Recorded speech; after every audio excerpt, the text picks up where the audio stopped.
بسم الله الرحمن الرحيم. أعزائي مشاهدي الدستور، نحن اليوم معكم من محافظة البحيرة من مركز ومدينة كفر الدوار، مع الطالبة سعاد أحمد محمد جعفر المخترع الصغير، التي حصلت على جائزة المركز الأول بمحافظة البحيرة في صناعة غسالة تعمل بالطاقة الشمسية، وهي الآن صعدت لدراسة هذا الجهاز على مستوى الجمهورية. نتعرف بك. أنا اسمي سعاد أحمد جعفر. أنا اخترعت الغسالة من أول ما كنا في المدرسة السنة اللي فاتت. كانوا طلبوا مننا في مسابقة المخترع الصغير عمل أي حاجة من تشتغل من كهربائية إلى حركية، بس إحنا كان عندنا الدرس ده في الوحدة بتاعت السنة، وإحنا في سنة 5 في العلوم. كان بيقولوا لا تحويل الطاقة الكهربائية إلى طاقة حركية. أنا جاتلي فكرة من السخان لما عملوا الأدوبتور بتاع السخان. السخان عندكم في البيت؟ ازاي جاتلك الفكرة ازاي بقى؟ كان في أدوبتور بيتباع بره ب25 جنيه 30، فكانت ماما كل شهر بتجيب بطاريتين ب50 جنيه.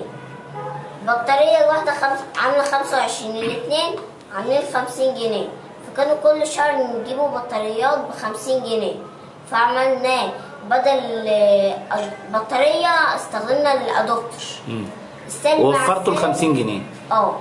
وصلتيها ازاي او عملتيها ازاي؟ حطينا السالب مع السالب والموجب مع الموجب. طبعا ده مساعدة ماما. طب جاتلك فكرة الغسالة دي بقى ازاي؟ الفكرة جاتلي لما بفكرة الأدوبتور برضه. لما ماما بعديها بشهر جابت لي أورج، فالأورج برضه طلع في نفس الأدوبتور. فأنا جاتلي الفكرة بقى في المسابقة انا اعمل حاجه بالادوبتور، فكانت فكره الغساله. انا عملت السخان بالادوبتور، اعمل غساله بادوبتور. بس انا الاول كنت عاملاها ببطاريه، بس لما البطاريه هتخلص من الشحن لازم اشحنها، فكل شويه كده ما عملتش حاجه، حتى احطها في الفيشه والفيشه هتوصل البطاريه، فعملتها بالادوبتور. دلوقتي انا هعملها بالطاقه الشمسيه، وأدوات الطاقة الشمسية بطارية والطاقة الشمسية وجهد منظم جهد. طب انت ايه المسابقات اللي دخلتيها؟ دخلت مسابقة ايه دخلت مسابقة المخترع الصغير والتعليم الذكي. فين بقى؟ التعليم الذكي ده؟ لا، المخترع الصغير دي دخلتها فين؟ في الإدارة التعليمية ولا فين؟ لا، ده الأول جاتنا المسابقة في المدرسة. بعد كده كسبت على مستوى المحافظة. بعد كده رحنا دمنهور سألت عليه. بعد كده جات لنا الخبر بأسبوع إن أنا كسبت على مستوى الجمهورية. دلوقتي احنا في تصفيات على مستوى الجمهورية، واحتمال أروح بكرة مصر عشان أتصفى مع بقية المحافظات. انا عاوز بقى اشوفك كده وانت بتشغلي الغساله كده، او انت الفكره بتاعتك بتعمليها ازاي؟ هي الادوبتور اهو، ده شكل الادوبتور. انا مدخلوه هنا اهو، وهي دلوقتي شغاله.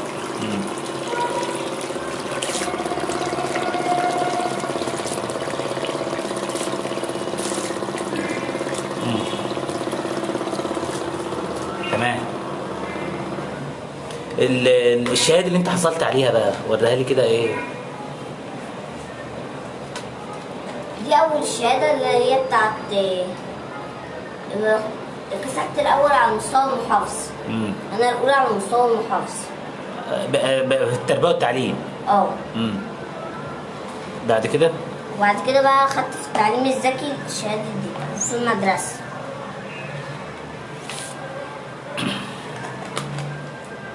دي من المدرسة.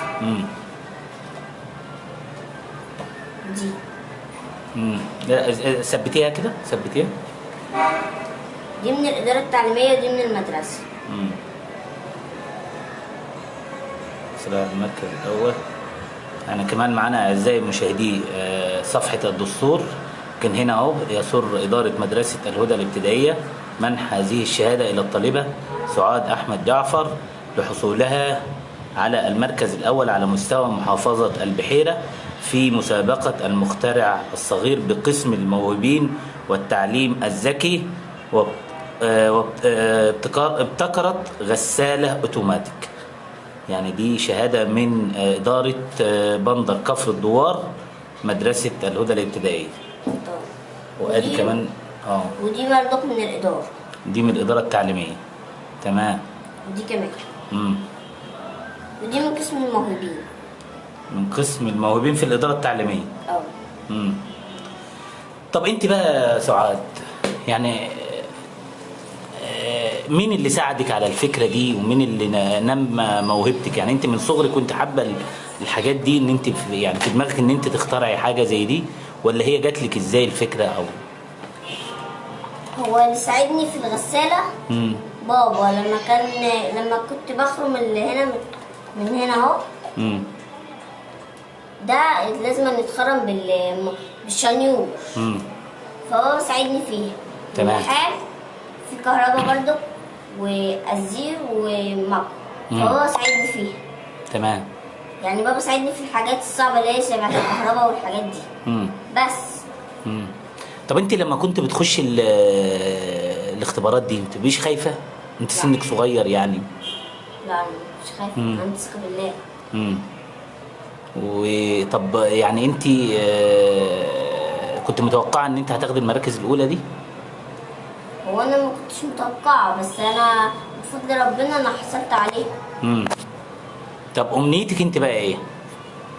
انا اطلع يا مهندسة يا صيدلة، طبيبة صيدلانية. طب الهدف بتاعك بقى في ان انت فكرت ان انت تعملي مشروع زي ده، هدفك ايه؟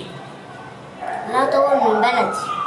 ما فيش غسالة بالطاقة الشمسية، فانا عايزة اعمل بغسالة بالطاقة الشمسية، فعملت باكيت ليها صغير.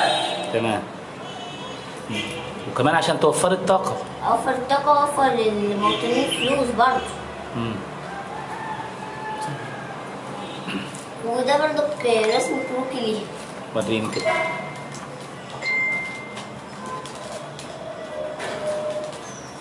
ده رسم كروكي. اشرحي لنا كده.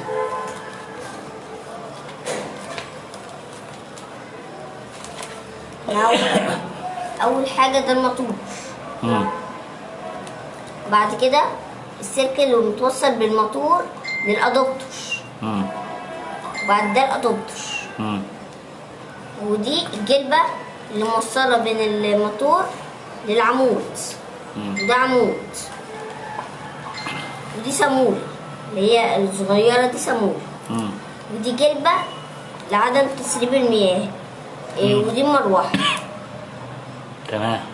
وده خرطوم لعدم تسريف المياه. ودي كوع متوصله بالعمود، متوصله بالخرطوم. وده الغطا. ودي بقى جسم الغسالة. طب انت بتحلمي بايه بقى؟ احنا بنكون طبيبة او مهندسة. دكتورة صيدلانية. طبعا انا فخور بيكي يا سعاد. احنا معانا كمان والد سعاد. نتعرف بيك. احمد محمد سعيد. انا عاوزك تحكي لي بقى سعاد من بدايه فكرتها عن الاختراع ده. يعني جت قالت لك ازاي، كلمتك ازاي؟ انت الاول شغال ايه الاول، وعرف الناس بنفسك. انا شغال في شركه اسمها مرضيه. شغال في البحر. تمام. هي اول فكره جت قالت لي بابا انا عايز اعمل اختراع يعني تضمين مني في المدرسه احول الطاقه الكهربائيه لطاقه حركيه. تمام. فقلت لها انت عايز تختار ايه؟ قالت لي انا بشوف انا عايز الغساله عندنا بتاخد استهلاك كهرباء كتير. تمام. عايز اعمل حاجه اللي انا يعني اعمل ترشيد للاستهلاك الكهرباء. تمام. مع غلو الكهرباء والحاجات دي. فقلت لها خلاص اعملي غساله. فاول في البدايه عملت اللي هي الحاجات اللي هي البسيطه، اللي هي جابت كبه، مروحه كبه، وجابت موتور صغير، وجابت وصلتهم ببعض. فكان مشكله. ممكن توريهم لي كده يا سعاد؟ وريني كده الموتور اللي انت جبتيه. هو الموتور طبعا اكبر من ده. وليه جرام. نعم، وريني كده هتشغليه ازاي؟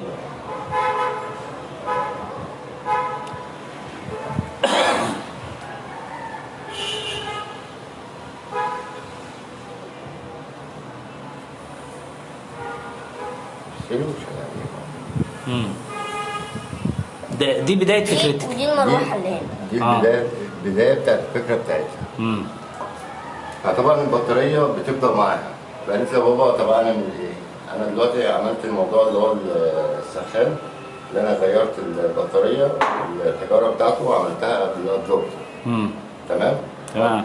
فقالت لي ينفع ان انا مكان قلت لها ما تشوفي ده 12 فولت وده 12 فولت. تمام. ففعلا جابت الموتور وجابت الادابتور ووصلتهم ببعض اشتغل الموتور. تمام. فراح جاي موصلاه بالمكات بتاعها. فجت هي كانت عندها مشكله اللي هي ازاي توصل الاسلاك ببعض. لحمت لها الاسلاك. يعني انت ساعدتها وانت قمت؟ انا ساعدتها فعلا في لحام الاسلاك والصلب بتاع العمود بتاع الموتور. اللي توصل المروحه بالموتور. المهم جت بعد كده قالت لي يا بابا انا كده البطاريه والادابتور مش هعمل. هو انا دلوقتي عايز اعمل حاجه تفيدني وتفيد البيت وتفيد البلد، اللي هي تبقى في توفير استهلاك، تبقى كهرباء نظيفه. تمام. يعني بالكلام اللي هو الايه البسيط. فجت قالت لي عايز اعملها بالطاقه الشمسيه. قلت لها خش على النت وشوف ايه طرق توصيل الكهرباء بالطاقه الشمسيه. فجت انا طبعا كنت بسافر مثلا شهرين وباجي اسبوعين. تمام. بقعد في البيت اسبوعين. فجيت اول ما جيت من الشغل قالت لي عايز اوصل الواحد اللي هو السولار بالموتور. تمام؟ فوصلت واشتغل معاها. اشتغل معاها الماكيت بتاعها. تمام. دي الفكره بتاعتها. انت عندك اختبار ايه بقى بكره؟ انا هروح مصر عشان اتصفى على مستوى الجمهوريه خالص. يعني لو كسبت هي دلوقتي تعتبر اللي هي في وسط 5 محافظات من 27 محافظه. تمام. بالنسبه للاختراع بتاعها. الاختراع دوت كسبت بيه يعتبر 22 محافظه، فاضل 5 محافظات تطلع الاولى فيه. وان شاء الله ربنا يوفقها. ان شاء الله. اول حاجه هي تعرف ربنا صح وتصلي ما بتسيبش بعض. انت حافظه القران؟ حافظه قد ايه؟ حافظه جزئين. ان شاء الله باذن الله ربنا هيوفقك، وباذن الله احنا بنوصل صوتك للمسؤولين ان انت، انا عاوزك بس تشغليها تاني قدام المشاهدين كلك تاني كده دلوقتي، يعني نختم واحنا مشغلينها ان شاء الله.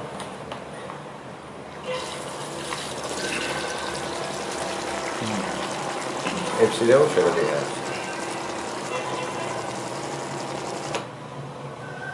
دي الفكره اللي هي الابتدائيه بتاعتها، اللي هي هتشغل بالادابتور، بعد كده هتشتغل بالطاقه الشمسيه.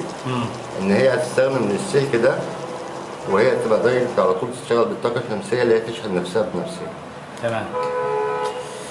ماشي يا سعاد. فكرتها بسيطه مش لا هي فكره بسيطه جدا، وكويس ان هي طفله وفكرت في حاجه زي دي. احنا بنشكرك يا سعاد وبنتمنى لك يعني التوفيق، وربنا يكرمك وتفرحي بالاختراع بتاعك ده. مفيش اي طلب، اي امنيه، اي حاجه تطلبيها قبل ما اقفل معاكي؟ اي طلب. المشروع بتاعي يكبر يبقى يشتغل بالطاقه الشمسيه ان شاء الله باذن الله. ان شاء الله. طب انت بقى، انت طلب يعني لو ليك طلب اخير او ليك اي حاجه عاوز تطلبها من الدوله او من القياده السياسيه في البلد؟ والله انا ماليش حاجه غير ربنا يسترها مع اولادي، بس ان انا عندي 5 اولاد بس، ده اللي انا طالبه. انت مش طالب اي حاجه بالنسبه للاختراع ده او ان هو يكبر معايا. ماشي. بنشكر حضرتك وبنتمنى لكم ان شاء الله التوفيق مريم معاها، كانت معاها برضه في بدايه مشروعها. تعالي يا مريم. تعالي يا انت اسمك ايه؟ مريم؟ مريم محمد جعفر. انت ساعدتيها في المشروع ده؟ بس في الاول خالص. وانتي؟ سلمى محمد جعفر. سلمى. احنا بنتمنى لكم ان شاء الله ان ربنا يوفقك يا سعاد في المشروع ده، وان شاء الله نسجل معاكي وانت فرحانه يعني تكمله اختراعك باذن الله. نشكرك.